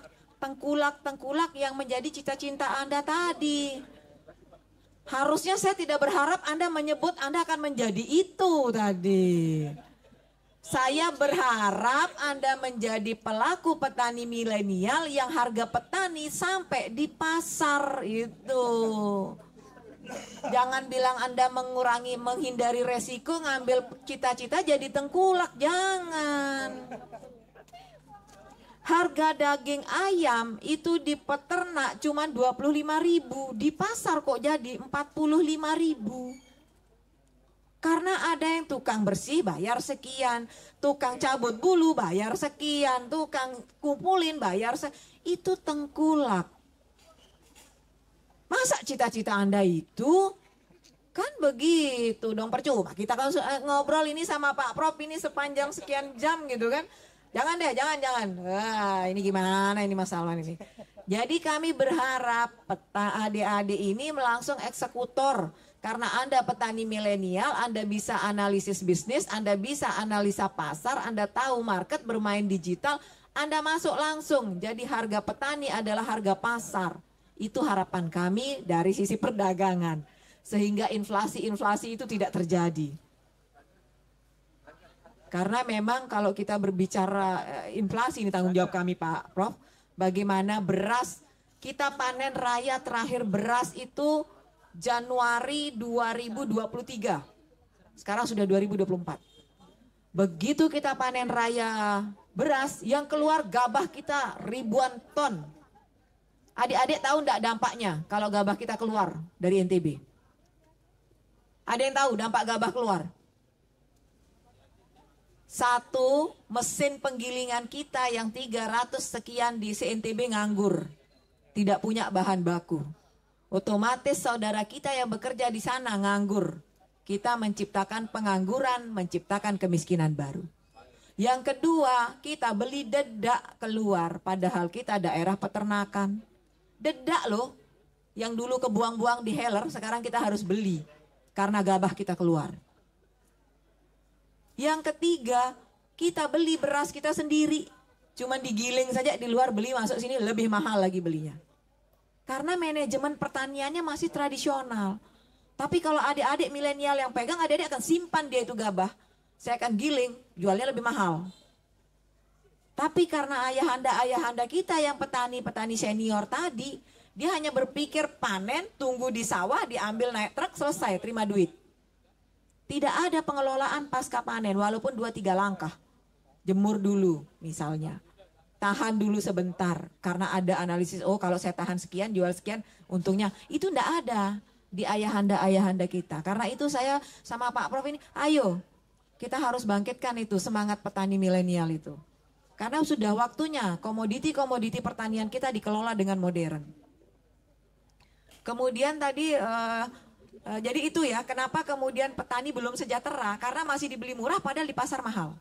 Karena masih banyak yang bermain, yang menjadi cita-cita Anda tadi. Tapi mudah-mudahan setelah ini nggak boleh lagi cita-citanya itu ya. Iya, nah ini jadi resi gudang sudah ada Pak. Tapi menahan itu yang belum. G. Sama kayak kasus jagung yang dipanen di atas gunung Pak. Jadi pada saat itu panennya menjelang hari raya. Jagung di Bima dan Dompu. Karena mereka berpikir akan dapat uang cash untuk hari raya petani kita. Tapi mereka tidak tahu bahwa ada hari libur nasional yang sangat panjang. Jadi nggak bisa diambil oleh Bulog maupun industri. Siapa yang bisa ngambil sementara sudah dipanen? Tengkulak lagi. Tengkulak nggak mau ngambil harga sesuai HPP pemerintah. Kenapa? Karena dia harus angkut. 1. Kemudian dia harus jemur. 2. Nah itu ada biaya operasionalnya. Itulah yang membuat petani kita diambil lagi produknya di bawah harga. Nah sekarang tengkulak inilah yang akan menahan. Seperti itu ya. Mudah-mudahan nanti alumni-alumni pertanian bisa menjadi petani-petani milenial yang sukses. Kemudian yang ketiga Mas Rangga dari kelautan. Terima kasih ya ada kelautan di sini 1. Saya ingin cerita sedikit Pak Prof tentang potensi garam kita Mas Rangga. Ini nyerempet ya karena kelautan ya. Garam kita di Bima banyak. Mas Rangga dari mana? Mantap. Masuk sudah. Pernah main ke sawah-sawahnya garam itu? Hah? Oke, pernah intinya ya. Pernah dengar garam Bali Kulkul? Dia main tapi tidak pernah memanfaatkan HP-nya. Untuk mencari tentang komoditi garam yang setiap hari Mas Rangga lihat. Coba. Ini padahal kuliahnya di pertanian kelautan. Rumahnya pesisir pantai. Pemandangannya garam. Tapi tidak terbersit. Garam ini harganya berapa sih di luar? Kualitas garam saya di sini bagaimana? Kualitas garam di luar bagaimana? Gak kepikir ya Mas? PR-nya itu besok. Harus ya, setiap pulang. Jadi gini, sekarang googling Mas. Garam Bali Kulkul, cek di Google. Itu 1 pouch, harganya 60 sampai 80 ribu. Cuman 80 gram. Kita 1 karung 6 ribu. Apa yang membedakan? Kualitas. Kenapa bisa mahal? Karena kualitasnya bagus. Kenapa dia bagus? Setelah kami melihat, ini mohon izin Pak Prof, kami sempat FGD. Ternyata dia hanya menggunakan tabung-tabung sederhana, teknologi sederhana. Garam Bali Kulkul, dan waktu itu kami FGD dengan salah satu dosen di Unram. Dan beliau yang menceritakan ini sebenarnya bisa kita terapkan. Dan kenapa kita tidak lakukan? Karena kembali lagi ke tadi, SDM petani tradisional kita tidak mau merubah caranya yang sudah bertahun-tahun dia lakukan. Harapan kami balik lagi, petani milenial harus mampu merubah itu. Ini PR ya nanti malam ya, harus googling ya. Garam Bali, Bali deket loh, kita 1 garis pantai. Kecuali saya sebut garam Himalaya. Ini garam, kita tidak akan lagi tergerus. Misal contoh harga bawang Pak Prof, saya sampai bilang, kalau Anda tahu Brebes akan panen, Bu jangan panen samaan. Secerdas apapun Anda, kalau Brebes itu panen, tidak bisa, kita akan ambruk. Makanya dibutuhkan petani milenial yang bisa saling kontak. Oh Anda nanam ya, kami tunda dulu nanamnya. Supaya panennya tidak bersamaan. Oh di Jawa harga sekian, tapi kalau saya kirim ke timur lebih mahal, saya belok pasarnya ke sana. Itu bisa. Baik, terima kasih. Bagaimana teman-teman? Sebelum lanjut kita berikan untuk sesi kedua ya, untuk sesi pertanyaan. Bagi yang ingin bertanya bisa 2 orang ya, karena belum waktu juga kita sholat asar. Bisa angkat tangan 1 orang, tinggal 1 orang lagi. Mungkin teman-teman yang dari BDP ada yang hadir? Oh ada ya. Budidaya perairan, kemudian kelautan ada, agribisnis, agroekoteknologi. Dari kehutanan ada yang hadir? Ada ya? Oh iya ada, mungkin bisa memberikan pertanyaan. Silahkan. Ilmu tanah juga. Nah ada ya. Ya bisa mungkin perwakilan untuk memberikan pertanyaan. Baru satu orang nih teman-teman. Ada lagi, tinggal satu lagi. Siapa? Satu orang ya? Oh ya. Iya. Sri Kandi satu. Bismillahirrahmanirrahim. Assalamualaikum warahmatullahi wabarakatuh. Selamat sore hadirin sekalian. Sebelumnya kami ucapkan terima kasih kepada narasumber kita pada sore hari ini yang sangat luar biasa telah memberikan ilmu dan pengalamannya untuk kita semua. Namun sangat itu salah satu produsen rumput laut di sana, Seaweed Center ya. Itu di sana juga ada balai budidaya perairan laut di sana, Prof. Mungkin Prof juga pernah ke sana mungkin ya. Nah di sana kami tadi sempat berbincang dengan masyarakat di sana.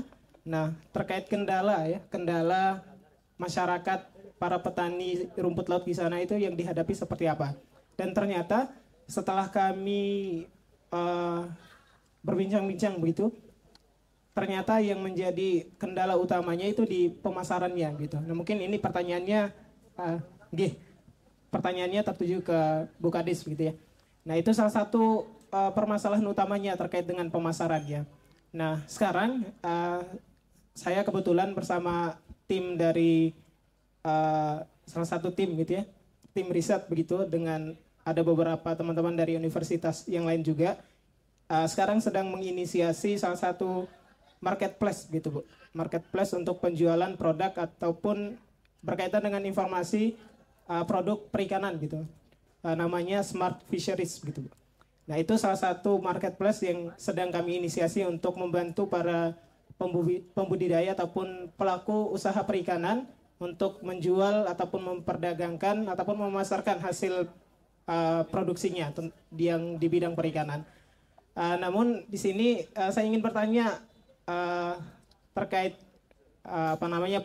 peran ataupun kira-kira hal apa yang bisa difasilitasi gitu Bu dari pihak Dinas Perdagangan NTB gitu ya untuk mensupport kami selaku mahasiswa begitu ya, karena ini peran temanya tentang peran pemuda dan mahasiswa gitu ya. Nah kami ingin berperan dalam hal tersebut dalam memasarkan produk perikanan, namun sedikit terkendala di hal mungkin fasilitas, entah itu terkait dengan biaya dan sebagainya gitu. Barangkali mungkin ada support gitu ya yang bisa kita kolaborasikan, karena tema juga BEM hari ini kolaborasi gitu ya, luar biasa gitu. Barangkali mungkin ada hal yang bisa kita kolaborasikan gitu antara Dinas Perdagangan dengan kami sebagai mahasiswa gitu, agar kemitraan kita memang betul-betul terlihat nanti, dan dampaknya yang dirasakan oleh masyarakat juga memang dampak yang nyata gitu. Barangkali itu mungkin Bu. Terima kasih.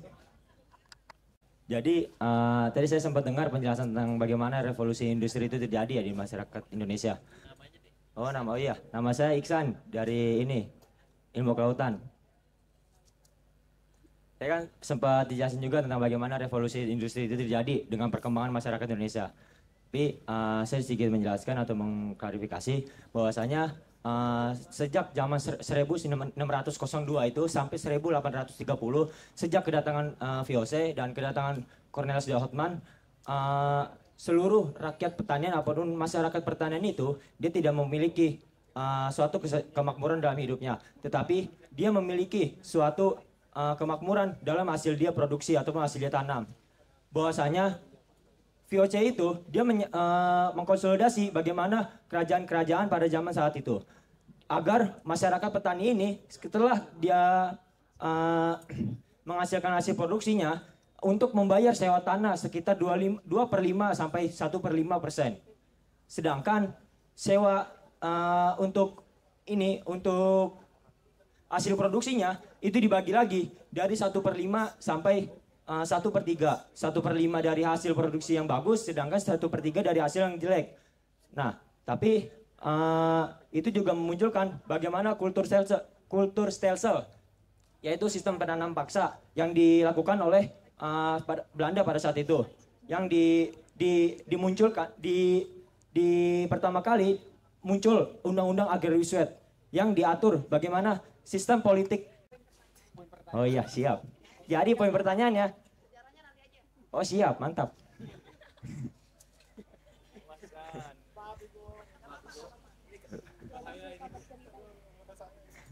Jadi pertanyaannya, mengapa masyarakat di masyarakat pertanian ini dia selalu diambil lahannya? Iya, maksudnya mengapa masifnya perampasan lahan sejak zaman rezim Jokowi Ma'ruf Amin. Sedangkan di zaman Soeharto itu dia juga melakukan pemasifan perampasan lahan. Seperti itu, Bu. Tapi ini sih pertanyaannya, Bu.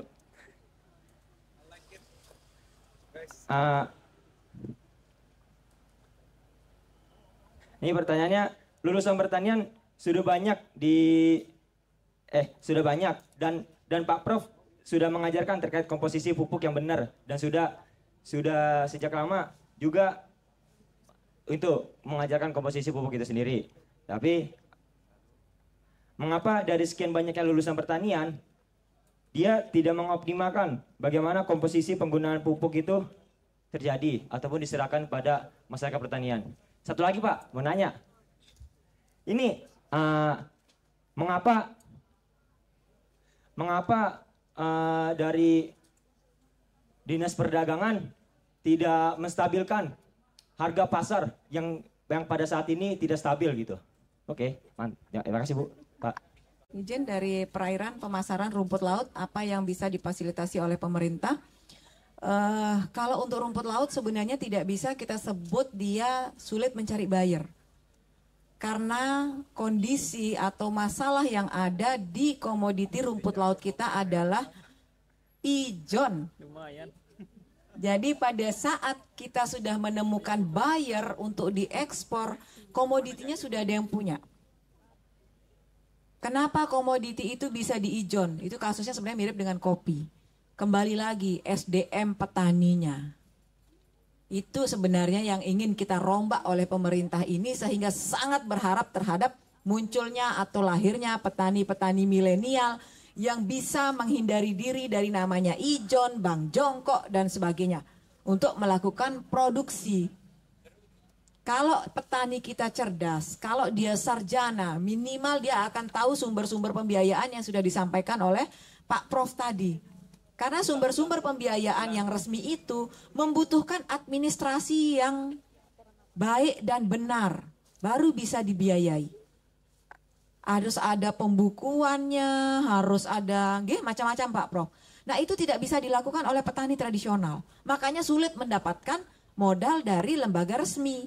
Ujung-ujungnya bank jongkok, bank subuh yang bunganya per hari.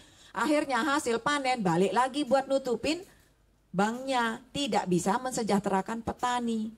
Jadi kita kembali ke judul awal, semangat bertani, bagaimana diskusi ini melahirkan petani-petani milenial. Sepakat ya? Iya. Begitu juga ya, jadi kasus rumput laut itu seperti itu. Sehingga kemarin alhamdulillah Pak Luhut sudah kita buka di Lombok Timur ya, sudah paham ya. Nah itu. Kemudian apa nih peran pemerintah untuk memasarkan? Kita sudah ada yang namanya NTB Mall. Sudah ada pernah ke NTB Mall? Pernah. Nah itu mallnya produk-produk UMKM. Bukan mall-mall seperti ini ya, tapi betul-betul isinya hanya produk-produk UMKM kita. Di sana kami membantu memasarkan, ya seperti itu. Tapi kalau kemudian bagaimana juga pemerintah untuk kami akan berkolaborasi, ini baru rencana Pak Prof, ini kita buka di sini jadinya. Diskusi dengan Ketua BEM-nya ya sama Pak Maulana ya. Kami berharap nanti ada memanfaatkan beberapa lahan Pemprov untuk kita mencoba menanam komoditi yang menentukan inflasi.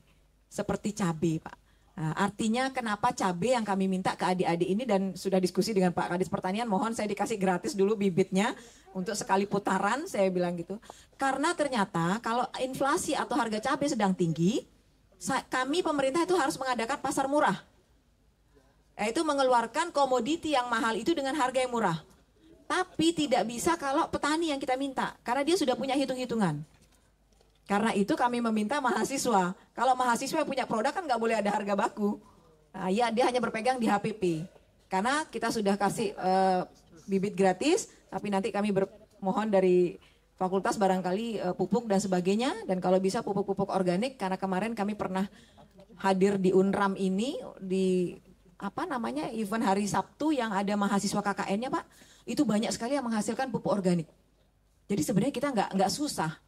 Jangan lagi bahas pupuk subsidi kalau saya. Karena ternyata teman-teman Anda sendiri sudah bisa menghasilkan pupuk organik di lokasi-lokasi KKN. Memang belum dilegalkan ya Pak ya. Nah, masalah legalitas pupuk ini sudah kami sampaikan juga di Maporina. Masyarakat pecinta pertanian organik. Itu kami fasilitasi juga kemarin kerjasama di Brida. Itu circle-nya pertanian juga yang punya Maporina itu. Mereka juga yang membahas seminar internasional rumput laut di Makassar.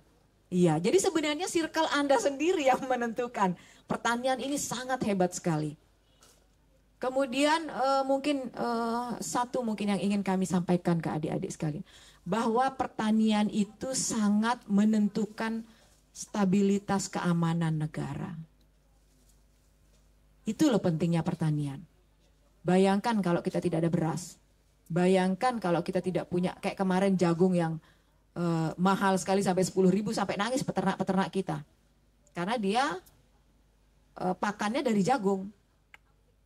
Kemudian terkait dengan legalitas lahan mungkin tidak kapasitas saya menjawab ya, di Ihsan ya. Tapi saya ingin menjawab mengapa Disdak tidak bisa menstabilkan. Posisi kami kalau menstabilkan itu melempar komoditinya. Misalnya beras kemarin sampai 16.000 untuk yang medium, itu kita lempar SPHP namanya. Beras bulog yang harganya 11.000. Itulah untuk menstabilkan, untuk melawan harga pasar. Ya, tapi kalau untuk memaksa pelaku usaha menurunkan tidak bisa, nggak boleh ya, kita melanggar nanti. Seperti itu, karena pelaku usaha juga ada modal keluar untuk kenapa dia menjual sekian. Barangkali demikian, mungkin ada tambahan Pak Prof. Terima kasih Bu Kadis. Dep Haris, jadi saya juga pernah ikut berkecimpung di rumput laut pada saat ada project Climate Change Adaptation Project dulu dengan Australia. Jadi permasalahan rumput laut kita, ya seperti disampaikan oleh Bu Kadis itu karena ada ijon. Ketika sudah ada ijon, maka petani rumput laut itu ingin segera mendapatkan uang. Ya kadang dia dipanen sebelum umur 42 hari ketika konsentrasi karaginannya yang optimum.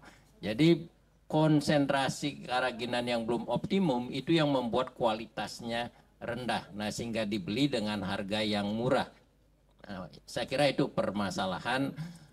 Sekarang bagaimana caranya supaya petani masih bisa bertahan untuk menunggu sampai kepada kandungan karaginan pada rumput laut itu mencapai optimum sehingga harga jualnya bisa diperbaiki. Nah untuk Adik Iksan seperti tadi bahwa saya tidak punya kapasitas untuk menjawab tentang perampasan lahan. Terima kasih atas informasi tentang sejarah pertaniannya dan mengenai kenapa mahasiswa atau lulusan Fakultas Pertanian yang sudah diajari tentang komposisi pupuk, pemupukan itu kok tidak bisa menerapkan. Nah untuk dipahami bahwa setiap lokasi itu kondisi lahannya berbeda-beda. Bahwa setiap kali mau aplikasi pupuk semestinya harus diketahui berapa pupuk, berapa nutrisi yang tersedia di dalam tanah. Kemudian berapa kebutuhan nutrisi tanaman yang ditanam. Jadi petani tidak punya kapasitas untuk menghitung itu. Ya, mau dibawa ke laboratorium biayanya mahal. Nah, sebenarnya peran pemerintah untuk memetakan setiap kali panen, oh ini kandungan unsur hara di dalam tanah seperti ini, kalau dia mau menanam padi varietas ini yang membutuhkan sekian nutrisi, maka rekomendasi pupuknya adalah seperti ini. Jadi tidak bisa apa yang kami ajarkan sekali, bagaimana menghitung kebutuhan pupuk tanaman, diterapkan di semua lokasi. Jadi istilahnya itu spesifik lokasi.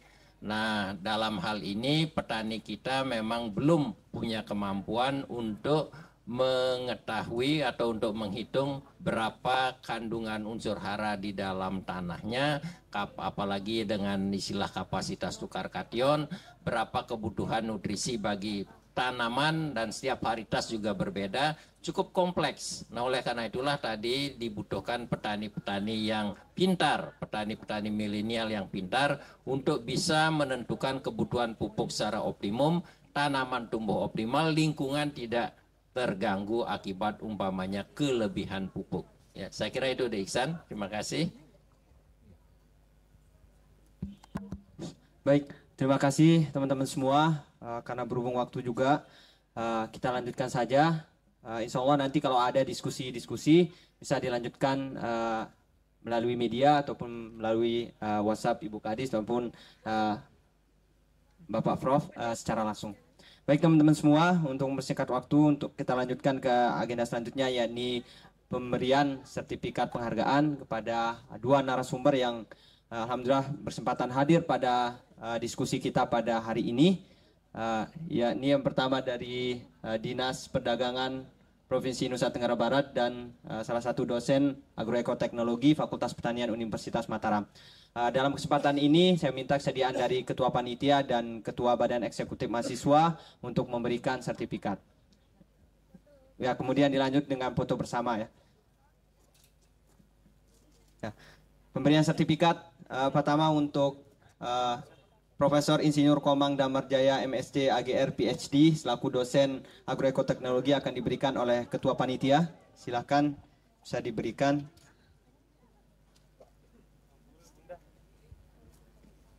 Jadi cindera matanya makin menyusul.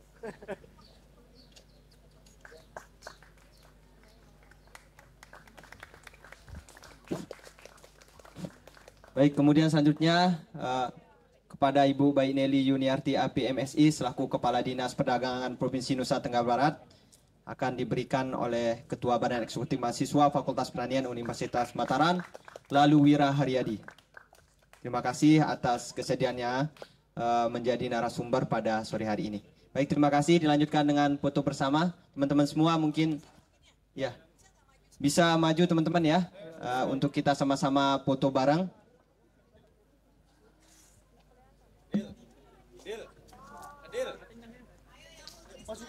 Mari dipercepat ya.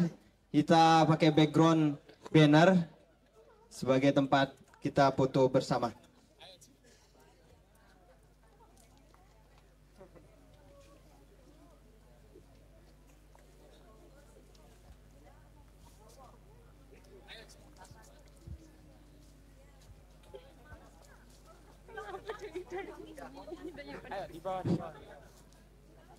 Ya, sisanya bisa di bawah ya, di depan sini.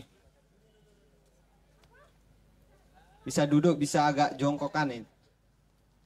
Biar sini. Bisa kanan dikit ya.